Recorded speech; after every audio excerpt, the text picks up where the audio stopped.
Imagina por un momento que el Vaticano no es solo el epicentro de la fe católica, sino también un vasto y oculto santuario de secretos que van mucho más allá de lo que cualquier persona podría imaginar.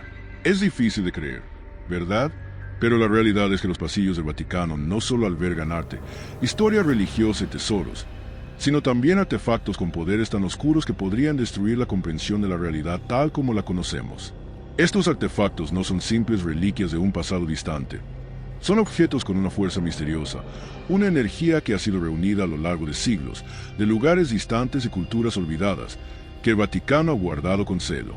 A lo largo de la historia, los papas no solo han extendido su dominio sobre tierras y reinos, sino también sobre estas fuerzas inexplicables, buscando proteger al mundo de lo que podría ocurrir si estas fuerzas cayeran en las manos equivocadas.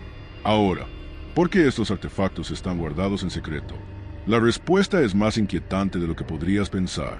Los líderes de la Iglesia creen que la humanidad no está lista para comprender ciertos aspectos de la creación, lo que está más allá de nuestro entendimiento. Ellos creen que, si estos secretos fueran revelados, el daño no solo sería físico, sino también espiritual, alterando para siempre la percepción de la realidad y el orden divino. Es como si hubiera cosas que, al ser vistas, pudieran quebrar la estructura misma de nuestro ser, afectando nuestro alma y nuestra psique de una manera irreversible. ¿Por qué el Vaticano tiene poder de mantener estos secretos? Porque a lo largo de los siglos, ha desarrollado una red de influencia que es casi inquebrantable. No es solo su poder político, ni su dominio religioso, sino también el poder de las fuerzas místicas que han acompañado a la Iglesia a lo largo de su historia.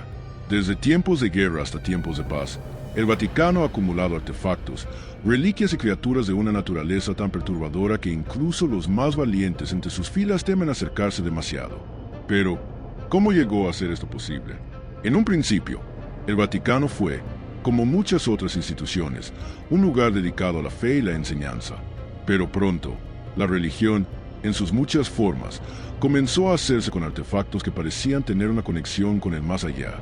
Algunos de estos objetos llegaron como botines de guerra, otros como regalos de naciones sometidas al poder papal, pero todos tenían algo en común. Eran poderosos de una forma que los seres humanos no podían ni entender ni manejar sin consecuencias. Así que, con el tiempo, la misión del Vaticano pasó de ser solo la predicación de la fe a convertirse también en la de proteger al mundo de lo que estas reliquias podrían hacer. ¿Qué se guarda en las profundidades del Vaticano? Las leyendas hablan de criaturas atrapadas en cristales, de reliquias que pueden destruir ciudades enteras, de libros con palabras que, si se leen en voz alta, podrían borrar la memoria colectiva de la humanidad. Hay objetos con poderes tan profundos que pueden alterar no solo la mente, sino también el destino mismo de la humanidad.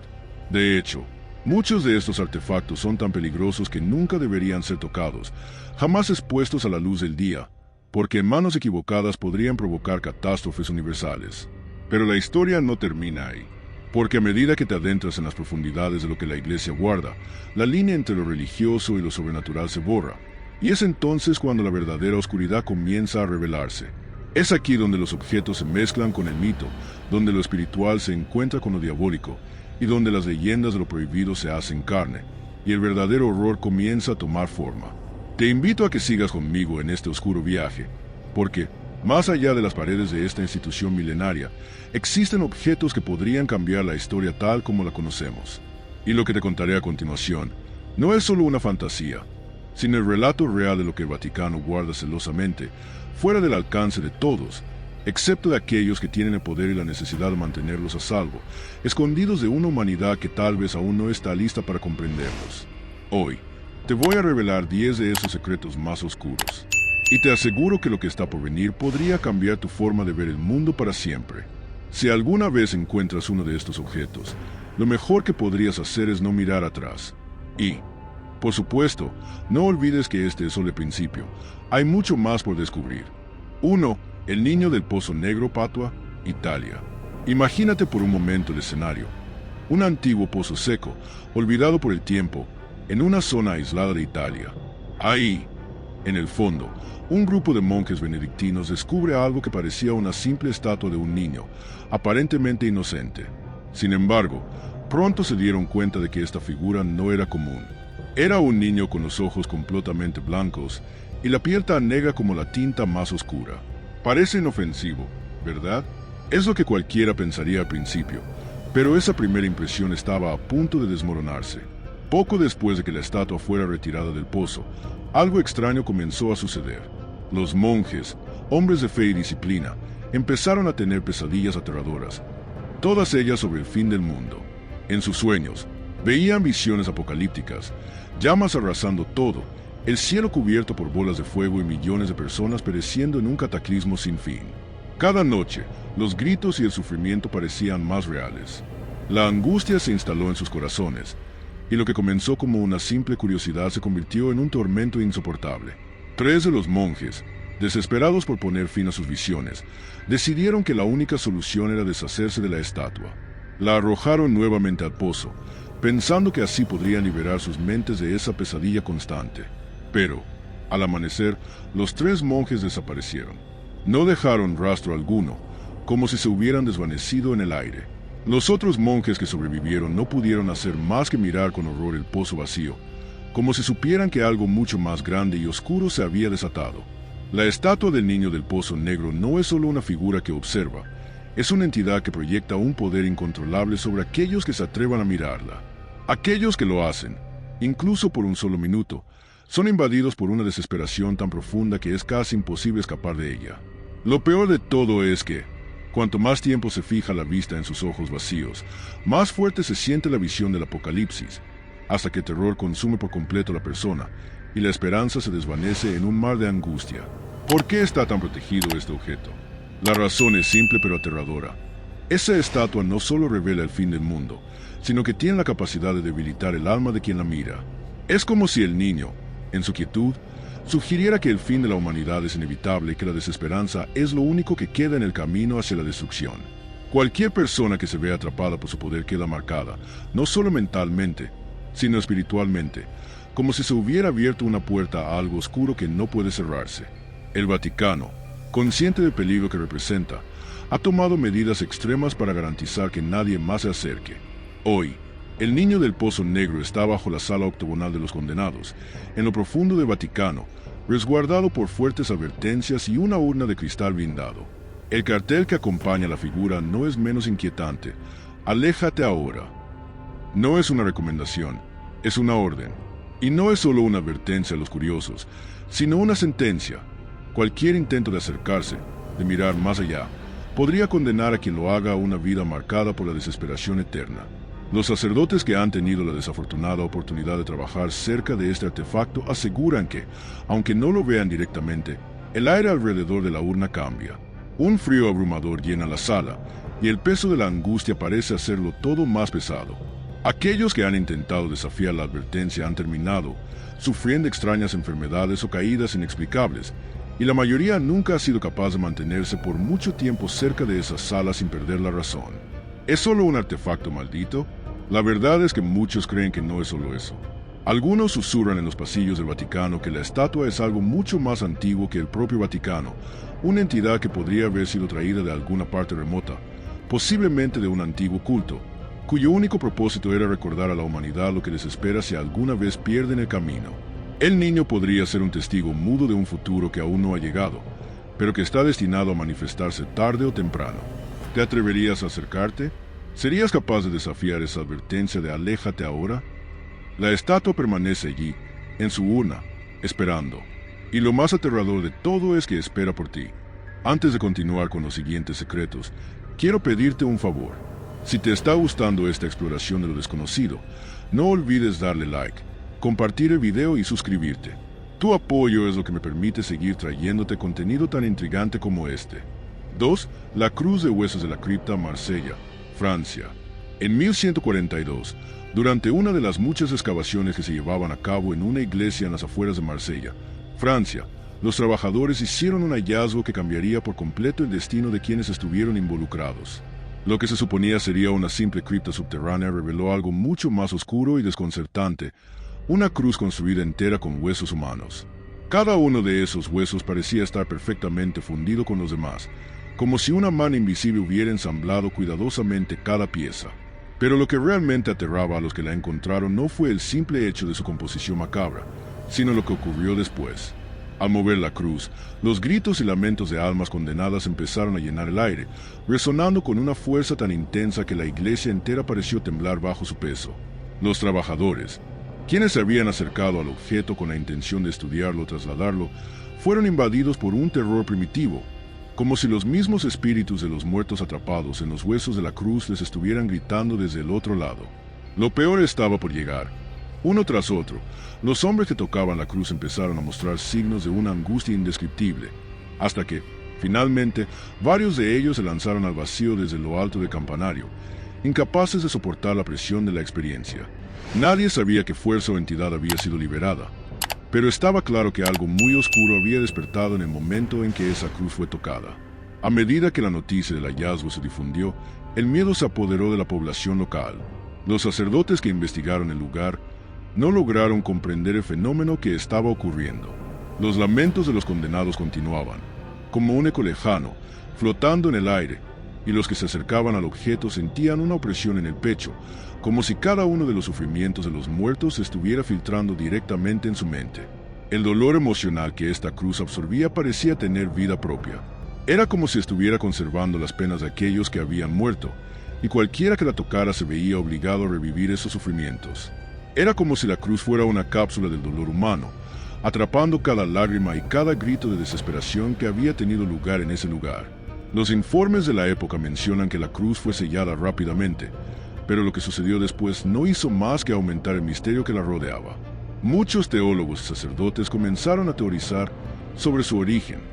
Algunos decían que había sido creada por un culto oculto, diseñado para mantener atrapados a los espíritus de los traidores, mientras que otros creían que la cruz había sido construida con un propósito mucho más siniestro: proteger una fuerza maligna que solo podía ser contenida a través de la absorción de dolor humano. Sin embargo, sea cual fuera la razón detrás de su creación, el hecho era que la cruz estaba más allá de cualquier explicación lógica. En la actualidad, la cruz de huesos de la cripta es uno de los objetos más vigilados dentro del Vaticano. Está suspendida en una cámara insonorizada, a 10 metros de altura, dentro de una estructura que no permite que nadie se acerque a ella sin las debidas precauciones. Los gritos y lamentos que alguna vez resonaron en la iglesia de Marsella han quedado atrapados dentro de esa cámara, pero su poder sigue vivo. Y es que, en su interior, los recuerdos de aquellos que murieron por el toque de la cruz siguen ardiendo, listos para envolver a cualquiera que se atreva a acercarse demasiado. Para evitar que su poder se libere de nuevo, el Vaticano ha puesto en custodia a un grupo especial de monjas mudas, quienes son las encargadas de vigilar la cruz. El hecho de que no puedan hablar no es una casualidad. Se cree que, si alguien mencionara las palabras incorrectas o desobedeciera las estrictas reglas de silencio, el poder de la cruz podría despertar nuevamente, y la locura podría desatarse de nuevo. De hecho, las monjas tienen instrucciones de no acercarse demasiado a la cruz, ni siquiera con la intención de limpiarla, ya que cualquier contacto cercano podría hacer que el dolor acumulado se libere, llevando consigo la desesperación de siglos pasados. El poder de esta cruz es tal que muchos creen que no es solo un objeto físico, sino un vínculo con un plano más oscuro y desconocido. Algunos susurran que la cruz tiene la capacidad de transmitir sufrimiento a quien lo toque, como una maldición que no puede romperse. ¿Y qué pasaría si ese sufrimiento nunca terminara? Algunos investigadores sugieren que la cruz podría estar diseñada para alimentarse del dolor emocional de la humanidad, extendiendo su influencia más allá de las paredes del Vaticano y hacia aquellos que, inconscientemente, se acercan a ella con curiosidad. Ubicación actual. La cruz sigue estando custodiada, pero su influencia no ha disminuido. Aunque está fuera de la vista del público y encerrada en su cámara, la idea de que el sufrimiento puede ser almacenado y liberado por un objeto es algo que hace que muchos sientan un escalofrío recorriéndoles la espalda. ¿Qué ocurriría si, algún día, el Vaticano decidiera que es hora de liberar lo que esta cruz ha estado guardando durante siglos? Esa es una pregunta que, hasta el momento, sigue sin respuesta. 3. El cuaderno de los ojos, Cali, Colombia. En 1952, una misionera de paso por una remota región de Cali, Colombia, hizo un hallazgo que cambiaría para siempre su vida y la de aquellos que tuvieron contacto con lo que descubrió. Mientras investigaba en una aldea rural, encontró un cuaderno cubierto de polvo y encuadernado en cuero desgastado. Al principio, parecía ser un cuaderno común, con páginas repletas de anotaciones escolares de un niño, pero a medida que pasaba las hojas, algo inquietante comenzó a hacerse evidente. En cada página había dibujos de ojos humanos, cada vez más detallados, más perfeccionistas, más vivos. Lo desconcertante no fue el arte en sí, sino lo que ocurrió al llegar a la última página. Los ojos dibujados no estaban quietos. Al principio, solo parecía que los ojos se movían ligeramente, como si siguieran el movimiento de la mirada del espectador. Pero pronto, la misionera se dio cuenta de que esos ojos respondían a preguntas.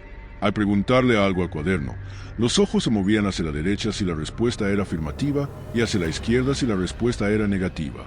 Fascinada y aterrada a la vez, la misionera continuó haciéndole preguntas. Cada vez que sus preguntas eran más precisas, los ojos se movían con una certeza escalofriante, como si realmente supieran lo que ella quería saber. Sin embargo, había algo más, algo mucho más oscuro. La misionera, en su creciente curiosidad, hizo una pregunta que no solo estaba en contra de la moral, sino también de las enseñanzas divinas. Unas pocas palabras blasfemas, una pregunta que se atrevió a desafiar las leyes sagradas. En ese instante, los ojos de Cuaderno se movieron hacia un lado con una desgarradora lentitud, y un frío penetrante se apoderó del aire a su alrededor. Fue entonces cuando un dolor agudo recorrió sus ojos, y antes de que pudiera reaccionar, quedó ciega de inmediato. La misionera intentó gritar, pero solo pudo escuchar el eco de su propio sufrimiento, mientras el líquido amarillento que brotaba de sus ojos caía, desfigurando su rostro. Fue el último contacto que tuvo con la humanidad antes de que cayera en un abismo de desesperación. Nadie sabe realmente si la ceguera fue una consecuencia directa de su blasfemia, o si había algo más siniestro al acecho en las páginas de Cuaderno, pero su destino fue sellado de forma irrevocable. El Cuaderno no solo respondía preguntas, sino que también castigaba a aquellos que se atrevían a desafiar las reglas. La historia de la misionera no tardó en llegar a los oídos de la Iglesia. Los líderes del Vaticano entendieron que este objeto no era algo común. En cuanto se enteraron de lo sucedido, enviaron una delegación especial para recuperarlo, temiendo que algo tan poderoso pudiera caer en manos equivocadas. El cuaderno fue cuidadosamente sellado en un relicario de plata y transportado a Roma, donde fue guardado en el ala oeste del Archivo Negro del Vaticano, un lugar conocido por su profundo misterio y su vigilancia implacable. Hoy en día, el cuaderno de los ojos permanece dentro de su relicario de plata, protegido por una serie de protocolos extremadamente estrictos. Nadie sabe a ciencia cierta qué más puede hacer este cuaderno, o cuántos más secretos se encuentran en sus páginas. Los ojos, que alguna vez se movieron, permanecen misteriosamente en silencio, y solo el Vaticano tiene control sobre este artefacto con la capacidad de responder cualquier pregunta. Pero el precio de conocer la respuesta a lo desconocido es demasiado alto. En la etiqueta que acompaña al relicario, hay una advertencia que relata la trágica historia del padre Amadeo, un sacerdote que, por desobedecer las reglas del cuaderno, sufrió la misma condena que la misionera, quedó ciego. El mensaje, escrito con tinta negra, dice simplemente, así quedó, sin ojos. Esta advertencia es el recordatorio de que este cuaderno no solo tiene poder de responder a las preguntas de aquellos que se atreven a preguntar, sino también de castigar implacablemente a aquellos que buscan las respuestas que no están destinadas a ser conocidas. El destino del cuaderno sigue siendo un misterio. Algunos aseguran que aún responde, pero nadie ha tenido el coraje de intentar hacerle una pregunta en los últimos años. Otros, más cautelosos, creen que el cuaderno ha cesado de responder, como si hubiera agotado su poder. Pero lo que todos coinciden es que el cuaderno está sellado, bajo una vigilancia estricta, para evitar que sus secretos sean revelados, pues lo que se sabe sobre él es ya suficiente para hacer temblar los cimientos de la Iglesia.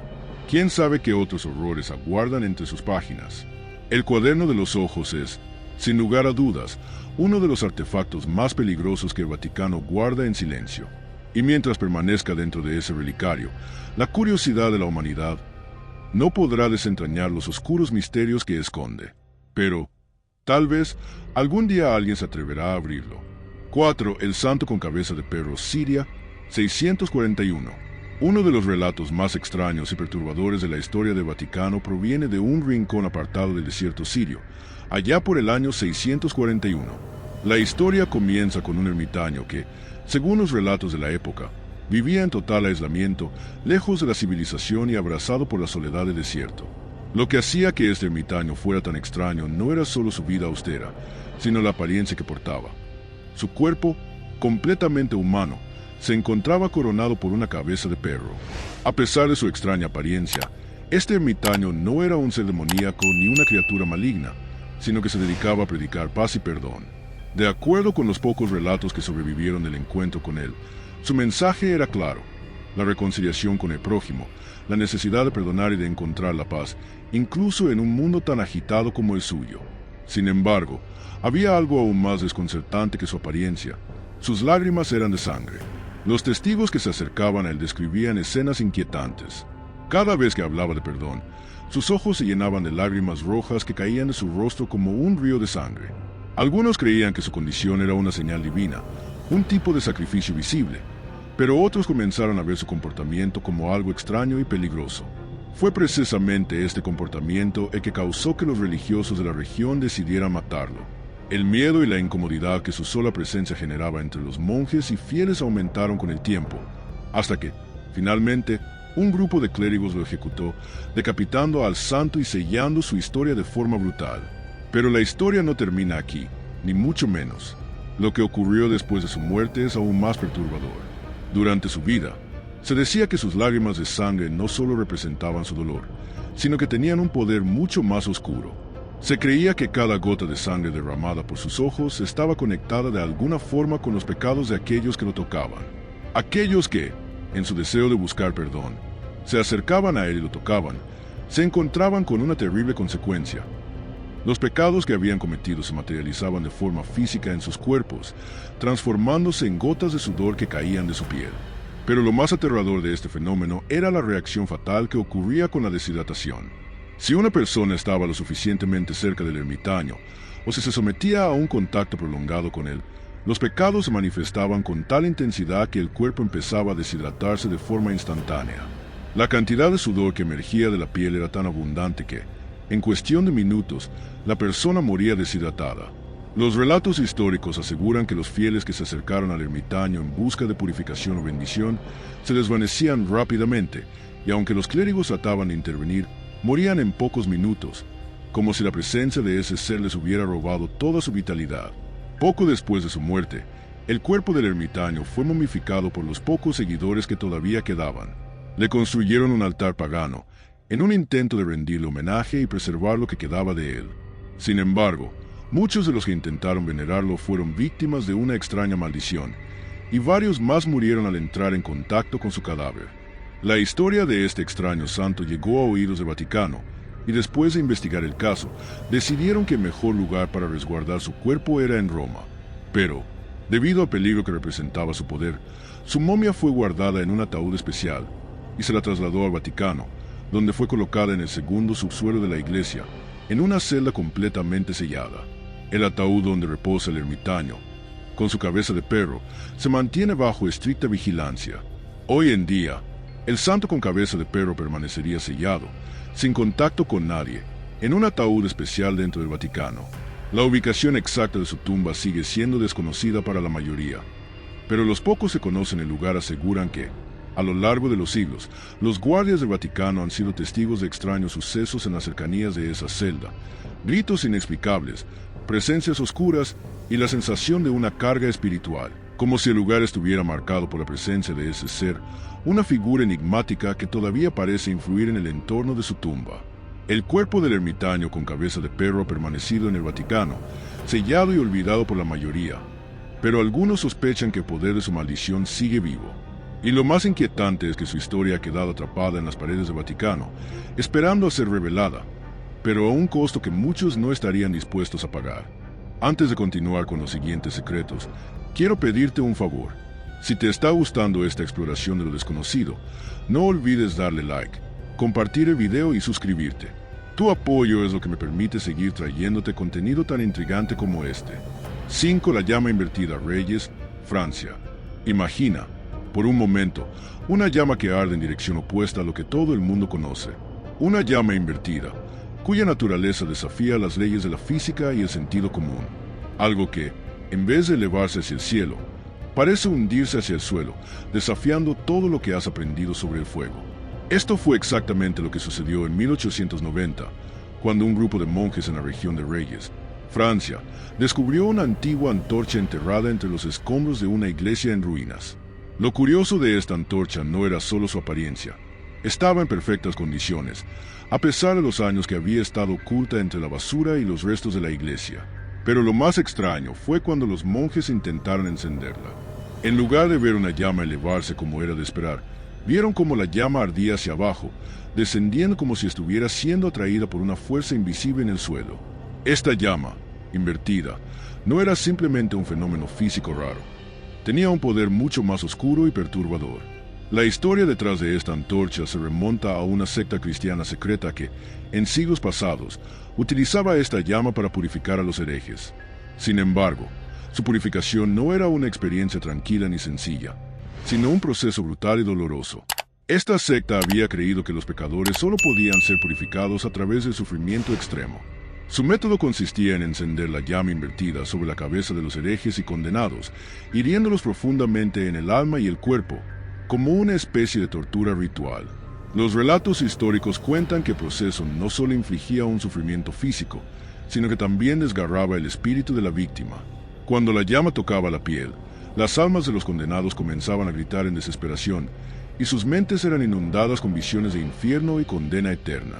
Los prisioneros no solo veían el fuego, sino que la llama los conectaba directamente con el sufrimiento de los condenados, mostrando de manera vívida las escenas más horribles del infierno. Gritos, llamas, almas perdidas y una sensación de desolación profunda llenaban la mente de las víctimas, mientras sus cuerpos se quemaban lentamente, pero sin morir. Esta experiencia era tan intensa que muchos de los que sobrevivieron a los rituales nunca volvieron a ser los mismos. Algunos perdían la razón, mientras que otros, aparentemente, quedaban vacíos por dentro. La antorcha fue utilizada en estas ceremonias hasta que la secta fue perseguida y finalmente desapareció. Sin embargo, la llama no fue destruida. Los monjes que encontraron la antorcha en 1890 no sabían lo que estaban a punto de desenterrar. Cuando encendieron la llama y observaron cómo descendía, sus mentes fueron inundadas de visiones del infierno, y los mismos gritos de dolor y sufrimiento eterno comenzaron a resonar en sus cabezas. Unos pocos, incapaces de soportar el tormento, cayeron al suelo, retorciéndose, mientras otros salieron corriendo de la iglesia, nunca volviendo a ser los mismos. A pesar de sus esfuerzos por apagar la llama, esta persistió, como una especie de fuerza maldita que se negaba a extinguirse. Al darse cuenta del peligro que representaba, la iglesia decidió tomar medidas drásticas. La llama fue confiscada y colocada bajo el más estricto resguardo. Hoy, esta antorcha invertida se encuentra en una caja de bronce sellada y etiquetada con un mensaje claro: no encender bajo ninguna circunstancia. El Vaticano, sabiendo que el poder de la llama aún es demasiado grande para ser controlado, mantiene la antorcha bajo vigilancia constante. La caja está guardada en una vitrina especial en el Vaticano, lejos del alcance de cualquiera que no tenga autorización para entrar en las áreas más restringidas. El simple acto de mirar la llama sin siquiera encenderla es suficiente para que tu mente sea invadida por visiones infernales. Los monjes que han tenido que custodiarla en silencio durante años aseguran que, aunque la llama esté apagada, el aire a su alrededor sigue cargado de una intensa energía que hace que el lugar se sienta sobrecogedor, como si el fuego pudiera encenderse en cualquier momento. La advertencia de no encender bajo ninguna circunstancia no es solo una sugerencia, sino una orden vital. Se cree que, si alguien llega a encender la llama, lo que se desataría sería algo mucho más poderoso y peligroso que cualquier cosa que la humanidad haya conocido. Un portal a la desesperación que podría arrastrar a las almas de aquellos que se acerquen demasiado al infierno mismo. Aunque la llama permanece sellada, el misterio que la rodea sigue vivo, y muchos se preguntan si algún día, alguien, por curiosidad o error, encenderá la antorcha y liberará el horror que ha permanecido oculto durante más de un siglo. 6. El esqueleto que reza el león, España. Imagina, por un momento, adentrarte en una antigua cripta en las afueras de León, España. El aire está denso, el olor a humedad y polvo te rodea, y, en medio de la penumbra, algo increíblemente extraño te espera. En un rincón apartado, un esqueleto humano arrodillado reposa, con las manos entrelazadas, como si estuviera en una postura de profunda oración. Este esqueleto no es un simple vestigio de lo que fue un ser humano. Sigue rezando, día tras día, noche tras noche, de manera ininterrumpida, como si la muerte no hubiera podido interrumpir su fervor.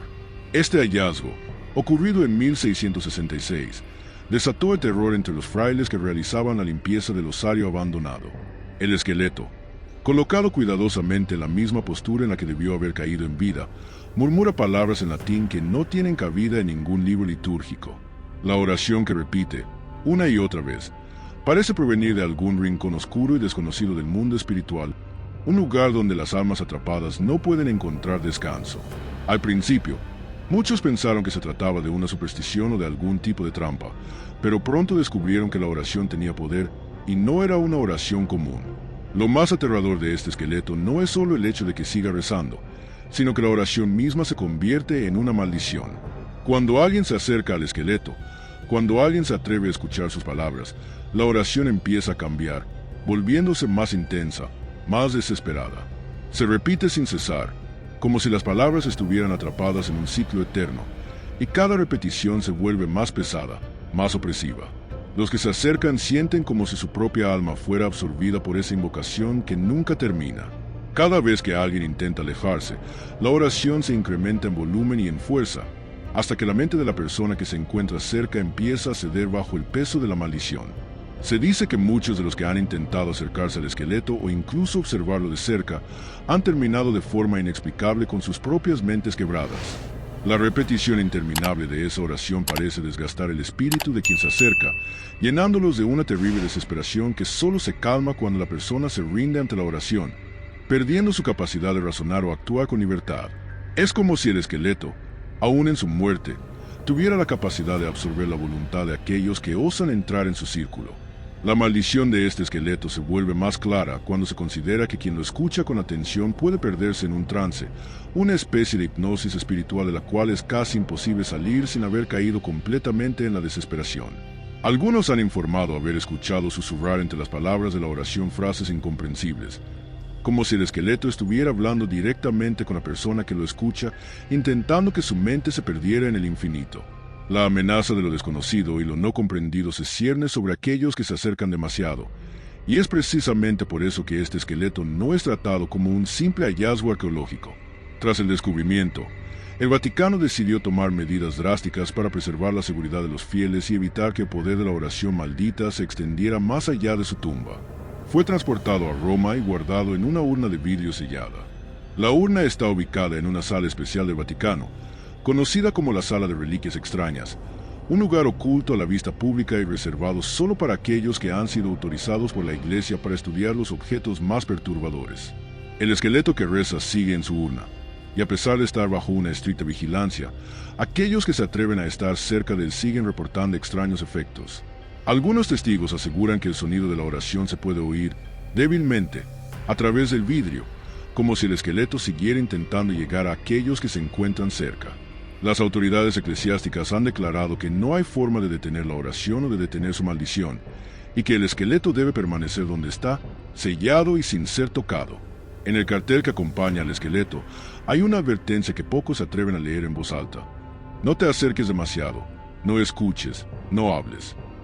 Es como si el propio Vaticano tuviera miedo de lo que podría suceder si alguien decidiera desafiar esta advertencia. ¿Es este esqueleto la representación de una alma atrapada entre dos mundos? ¿O es un ser que, incluso en la muerte, sigue atormentando a quienes se acercan? Lo que se sabe es que su maldición sigue viva en cada palabra que susurra. 7. La máscara del exorcista, Praga, 1704. En 1704, en las sombrías calles de Praga, un joven exorcista llamado Dominique se encontraba sumido en una lucha desesperada contra las fuerzas demoníacas. A lo largo de sus años de servicio, se había enfrentado a innumerables posesiones, pero no sin un precio. Cansado de las técnicas tradicionales, decidió crear una máscara especial, diseñada no solo para capturar a los demonios que expulsaba, sino para traerlos y sellarlos dentro de ella, usando una invocación hecha de metales sagrados y con un poder que superaba cualquier herramienta conocida hasta entonces. Lo que Dominique no sabía es que algo salió terriblemente mal. La máscara, al principio, parecía cumplir su función de forma impecable, absorbiendo las entidades malignas con una eficiencia que dejaba a todos asombrados. Sin embargo, en su afán por contener a los demonios, el sacerdote no comprendió que estos espíritus no solo traían maldad, sino también emociones corrosivas, odio, desesperación, sufrimiento. Al absorber estos demonios, la máscara no solo almacenaba sus formas físicas, sino también las memorias y las emociones de los demonios que quedaban atrapados en ella. Al principio, Dominique pensó que había logrado crear una herramienta definitiva contra el mal, pero con el tiempo, comenzó a notar que la máscara no solo era una prisión para los demonios, sino también para las memorias de odio y desesperación que esos demonios habían acumulado a lo largo de su existencia. Cada vez que un demonio era expulsado, el terror, el sufrimiento y la rabia de ese ser se impregnaban en el metal de la máscara, deformando lentamente su forma. La máscara comenzó a emitir un sonido bajo, como si los ecos de esas emociones se filtraran por el metal, un murmullo constante de sufrimiento que pasaba desapercibido, pero que se volvía insoportable para quien la llevaba puesta. El verdadero horror llegó cuando un segundo exorcista, el padre Julius, desoyó las advertencias de Dominique. Este sacerdote, al ver la efectividad de la máscara, decidió usarla durante uno de los exorcismos más agresivos que había realizado en su vida. Pero lo que ocurrió fue mucho peor de lo que Dominique había predicho. Los demonios atrapados en la máscara comenzaron a comunicarse entre sí, y no solo retuvieron sus recuerdos, sino que también transmitieron su odio hacia el portador. Al poner la máscara, el padre Julius inmediatamente sintió como su mente se inundaba de visiones y recuerdos de un sufrimiento indescriptible, el tormento eterno de aquellos demonios atrapados, sus risas malignas, su sed insaciable de venganza. Sin embargo, esto no fue lo más espantoso. La máscara comenzó a derretirse, lentamente, sobre su rostro. El metal, que antes había sido tan firme, se fundía bajo la influencia de los demonios, como si los espíritus atrapados estuvieran buscando una salida. En cuestión de minutos, el metal hirió su piel, derritiéndose hasta los huesos, mientras el sacerdote gritaba en agonía. Lo más terrible de todo fue que, mientras el metal lo consumía, su mente quedó atrapada en los recuerdos del sufrimiento de los demonios. Se dice que el último pensamiento de Julius fue el deseo de morir, pero la máscara no le permitió hacerlo. Los demonios, sabiendo que tenían control sobre su alma, lo mantuvieron atrapado, condenado a revivir sus peores pesadillas una y otra vez, mientras la máscara lo destrozaba poco a poco. La agonía fue tan profunda que nadie pudo salvarlo, y murió allí, su rostro irreconocible, su alma rota. El Vaticano, al enterarse de lo sucedido, confiscó la máscara de inmediato, entendiendo que no solo era peligrosa para los exorcistas, sino también para cualquier persona que intentara utilizarla. Sabían que, si caía en las manos equivocadas, podría hacer mucho más daño de lo que nunca imaginaron. La máscara fue retirada de circulación y, como medida extrema, fue guardada en una bóveda inaccesible del Vaticano, colgada boca abajo, para evitar que alguien la tocara por accidente. Hoy, la máscara del exorcista permanece en la oscuridad, suspendida en una bóveda secreta, su metal impregnado con los recuerdos de las entidades que atrapó. A pesar de estar sellada, los rumores persisten. Algunos sacerdotes aseguran que, en las noches más oscuras, aún se puede escuchar el eco de esos recuerdos, susurros de odio, dolor y desesperación que retumban en las paredes de la bóveda, como una advertencia de lo que podría suceder si alguien se atreve a ponerla otra vez. Nadie ha osado acercarse a la máscara desde el trágico destino del padre Julius, y el Vaticano ha dejado claro que ni bajo circunstancias extremas se debe desatar de nuevo el poder que esta máscara contiene. Ubicación actual. Colgada boca abajo, en una bóveda secreta e inaccesible dentro del Vaticano, rodeada de estrictas medidas de seguridad y advertencias de un poder mucho más allá de la comprensión humana. Y ahora, mientras procesas todo lo que acabas de escuchar, quiero que reflexiones un momento, porque lo que te acabo de contar es solo la punta del iceberg. El Vaticano guarda más artefactos de los que podríamos imaginar, muchos de ellos tan poderosos y oscuros que ni siquiera podemos concebir todo lo que están ocultando. Objetos, reliquias y secretos que han estado sellados durante siglos, esperando el momento adecuado para ser revelados, o tal vez nunca serlo. Si te has quedado fascinado y perturbado por lo que acabas de descubrir, entonces te invito a que te quedes cerca. Lo que viene a continuación es aún más inquietante, más aterrador de lo que podrías haber pensado. Lo que sigue son leyendas y artefactos que han sido escondidos no solo por su poder, sino por el peligro inminente que representan. Cosas que podrían cambiar todo lo que sabemos sobre la historia, sobre lo divino y sobre lo que yace más allá de nuestro entendimiento. Así que, hasta la próxima, y recuerda siempre que lo que acabas de escuchar es solo el principio de una historia mucho más oscura y misteriosa. Porque cuando se trata del Vaticano, los secretos no terminan, y lo más terrorífico aún está por descubrirse.